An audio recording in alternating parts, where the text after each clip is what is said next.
Otep à tous, bienvenue sur la chaîne des panafricanistes par essence, par conviction et par excellence. Celle des citoyens kémites par nécessité et obligation de combat.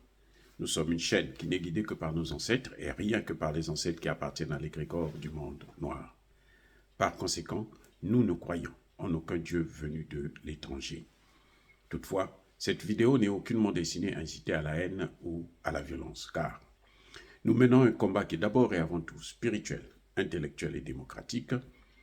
Ensuite, il est politique, géopolitique et géostratégique, contre l'impérialisme, le colonialisme, le néocolonialisme et l'endocolona, qui sont tous qualifiés de crimes contre l'humanité. Nous menons ce combat sur la base du principe fondamental que nous avons hérité de nos ancêtres kémites, qui est celui de la Mahat, c'est-à-dire solidarité, vérité et justice. Vous êtes donc en droit de connaître la vérité et nous avons l'obligation de vous dire la vérité, rien que la vérité, afin que justice soit rendue au continent africain. Et ça, c'est notre modeste contribution dans cette noble lutte en faveur de la souveraineté, la dignité, la solidarité et l'unité africaine. C'est exactement ça que nous appelons le panafricanisme.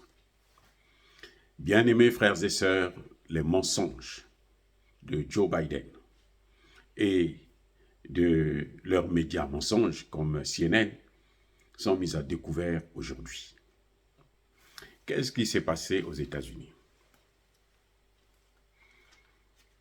Vous savez qu'en 2015, Barack Obama, président des États-Unis, va déclarer que le Venezuela était une menace.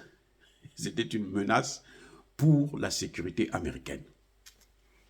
Lorsque vous êtes une menace pour la sécurité américaine, vous êtes foutu. Quand on vous déclare menace pour la sécurité américaine, c'est fini pour vous. Si aujourd'hui, les États-Unis disent que l'Afrique, c'est une menace pour la sécurité américaine, alors il faut faire la guerre à l'Afrique. Il faut prendre des sanctions contre l'Afrique.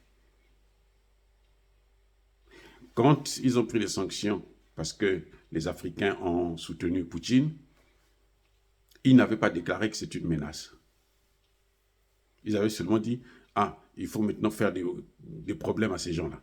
Mais ils n'avaient pas déclaré que c'est une menace. Si le président américain, le Congrès américain, déclare que tel pays est une menace, il faut les sanctions et, si possible, la guerre. Donc Barack Obama, qui était aussi un va-t-en-guerre, un bandit, un brigand, celui que je vous le rappelle, qui a détruit la Côte d'Ivoire et qui a dévasté la Libye et qui a déversé les terroristes dans le Sahel, il a déclaré que le Venezuela était une menace pour les États-Unis, juste parce qu'il y avait des problèmes politiques concernant les élections et autres. Et donc, ils ont pris des sanctions. On a sanctionné le pétrole vénézuélien, on a sanctionné le domaine financier, on a pris toutes les réserves du Venezuela. Alors, le temps est passé. Pas plus tard qu'il y a 2 jours, la Maison-Blanche va déclarer qu'ils vont assouplir les, comment on appelle ça, les sanctions contre le Venezuela. Quand il dit qu'ils vont assouplir, là, ils ne vont pas vous remettre vos réserves, jamais. Ça on ne remet jamais. C'est de l'or, on ne peut pas vous remettre ça, non, jamais. On va seulement vous dire, bon, maintenant vous pouvez vendre votre pétrole, c'est pas grave, et gagner un peu d'argent. Mais vous devez vendre ça en dollars. Comme ça, nous avons notre part aussi. C'est ça ce qu'on appelle assouplissement. Toutes les sanctions des Américains, on ne vous remet jamais votre argent. Quand ça rentre dans le trésor public américain, c'est fini, ça ne sort plus. Bref, alors quand Joe Biden décide d'assouplir, parce que vous savez qu'entre-temps, les États-Unis étaient partis négocier contre la guerre de l'Ukraine a commencé, les États-Unis étaient partis demander à ce que le Venezuela puisse maintenant remettre son pétrole sur le marché international. Et les États-Unis voulaient pratiquement tout acheter. Mais Maduro a refusé.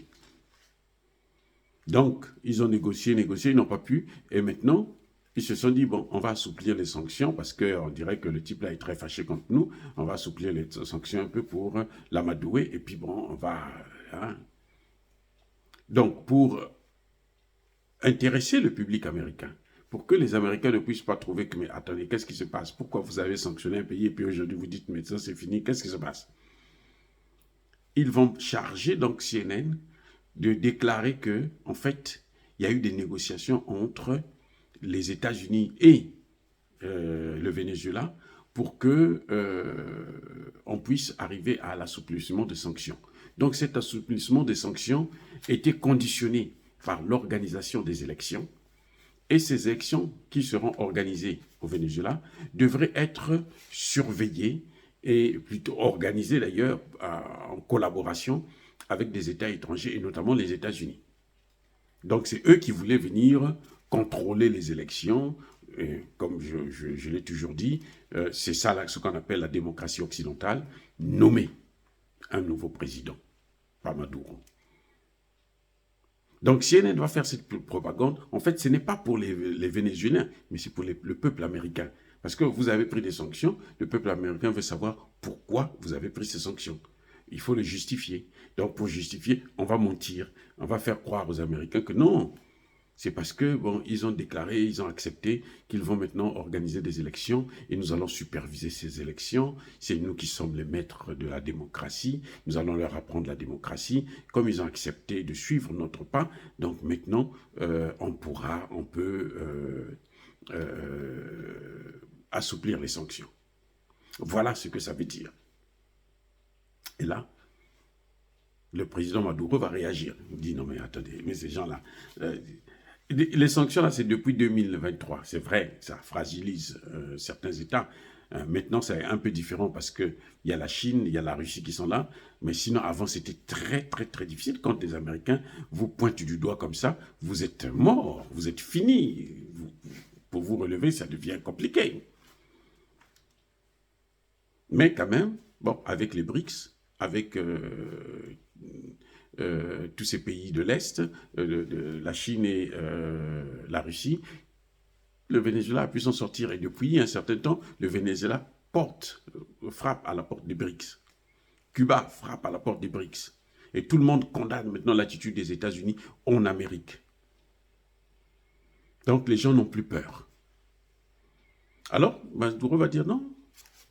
Il n'y a jamais eu un accord avec ces gens-là. Maduro, vous savez que Maduro avait humilié il n'y a pas longtemps Emmanuel Macron.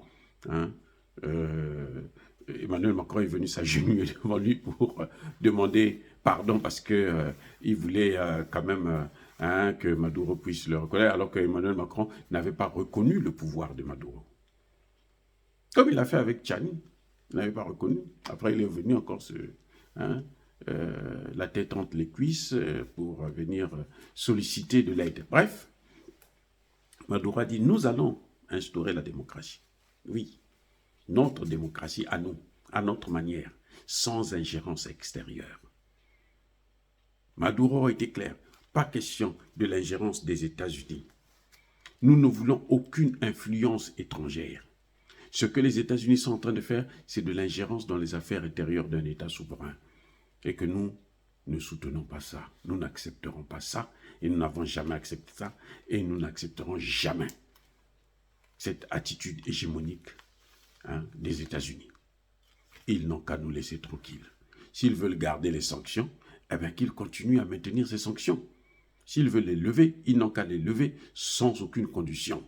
Parce que quand ils ont pris les sanctions, il n'y avait pas de problème. Le Venezuela n'a jamais été une menace pour les États-Unis. Voilà. Dire cela, c'est inciter à la haine ou à la violence? Non. Yaba, colère, veille, Yamalembe.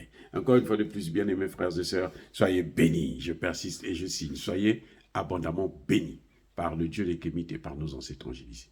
Mais que tous ceux qui persécutent le continent africain le pillent et le déstabilisent, qu'ils soient noirs, blancs, chinois, arabes, indiens, russes, juifs, qu'ils soient maudits, punis, foudroyés, neutralisés, écrasés, effacés, par le Dieu des Kémites et par nos ancêtres angélisés. Vive l'Afrique éternelle, j'ai dit et j'assume.